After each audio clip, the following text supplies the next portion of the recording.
would you explain it, I find his explanation, in addition to cowardice, effective. It's a smokescreen for all the bad stuff that they do. So I'd like to develop that theme, Vivek, and we'll begin with the example of Nike, which, if it didn't begin the current wave of anti-American hatred from the corporate America, it certainly was one of the big starters of it. What animates Nike? Yeah, look, I think it is in large part the same theme with one additional nuance that I want to get to.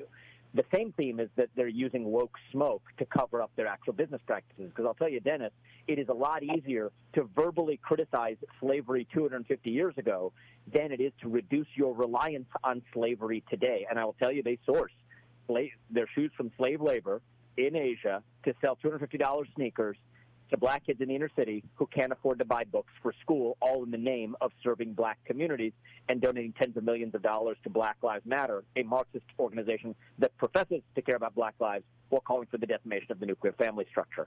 And I think for Nike, that allows them to sell more sneakers. It allows them to build a better brand with the community to whom they are selling those shoes, while deflecting accountability from actually relying on not slavery 250 years ago when the United States was born, but slavery today, in the year 2021, in the present, without being held to account for it.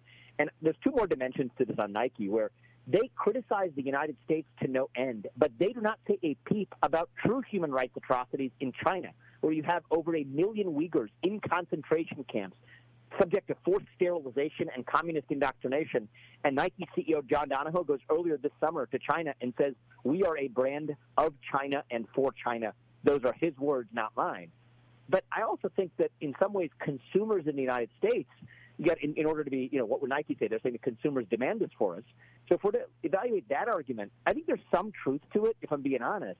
But I think that reveals a different issue, Dennis, which is the cultural vacuum at the center of our nation's soul, where I'm a millennial, and people my age and younger, we're hungry for a cause. We're hungry for purpose, and we're hungry for identity. And we live in a moment where patriotism and faith and hard work, the kinds of things that used to fill that void, have disappeared, and we have instead turned to commercialism to fill that moral hunger. It's like the equivalent of satisfying our hunger with fast food. What we really need is a more rich, shared identity to fill that vacuum instead, and that's really the solution to all of this woke agenda that I talk about in the book. Well, well said. How are you regarded you're in New York. In your world, how are you regarded?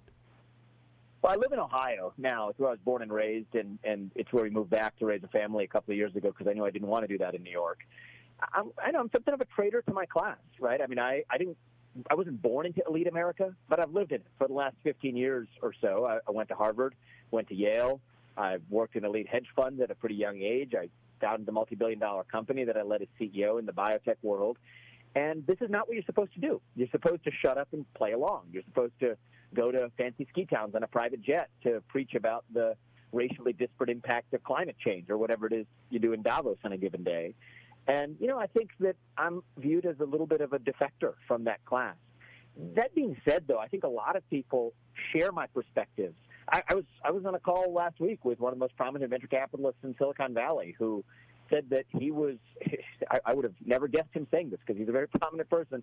He said, "I'm envious of you because I can't say what you're saying in public." And I thought that was a real shame where, I know everyday Americans are shackled from being able to speak for fear of losing their job, and that's bad enough. But even if people who occupy seats of power in our capitalist economy still feel threatened by the threat of being tarred with the label of being a racist, where there's no greater damnation in modern America than to be called a racist, and you're called a racist if you disagree with anything the woke movement has to say, that really shows how far our culture of fear has come in supplanting our culture of free speech in this country. And I felt the only way to address that, Dennis, was to start talking openly again. And frankly, I wasn't free to do that as a CEO of a prominent company myself. And so that's why in this January, I actually publicly stepped aside as CEO. I still remain chairman, but I said that there's a new CEO and my voice is different from the voice of the company.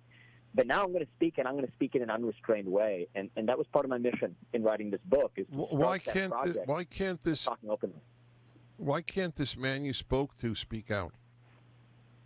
Well, look, he's afraid of social castigation. Our culture. Right. Of Okay. free Wait. speech- So forgive me. Wait. But so he is afraid, and you're not. I think that's accurate. That's accurate. Okay. Exactly. So my cowardice explanation. Well, you didn't deny it. You just said there was a I bigger agree one. with it. It's a part of the story. It's a part of the story. There is a culture of fear in this country, and there's it's almost like a law of physics in the social universe, Dennis, and it works like this: fear spreads more quickly than courage, and I think that is what's happening in America today. Is courage can be infectious, but fear is even more infectious, and that's why I think it takes extraordinary demonstrations of courage to really revive that culture of being able to speak freely without fear of retribution. And I'll tell you, I have lived the full arc of the American dream, so I don't want to claim like I'm some sort of courageous hero. I don't have a job to lose because, thankfully, I've lived the full arc of the American dream, and I don't have to worry about putting food on the dinner table. And so, for me, it was a lot less heroic to do it than for a lot of other Americans who do take a risk of losing their job when they speak out, who do take a risk of their kids getting a bad grade in school or even getting kicked out of a private school if they speak out against what their kids are being taught in the classroom. And I really salute those brave Americans who are actually taking even bigger risks than I had to take. Yes, I had to step aside as CEO of my company, and it wasn't easy. But compared to the risks that a lot of other Americans are asked to take every day to fight this new ideology, I actually salute them far ahead of me. Writing a book was easy by comparison. Right. But the guy in San Francisco wouldn't even do that with his $1 billion. The book is Woke Incorporated, Vivek Ramaswamy, and the book is up at my website.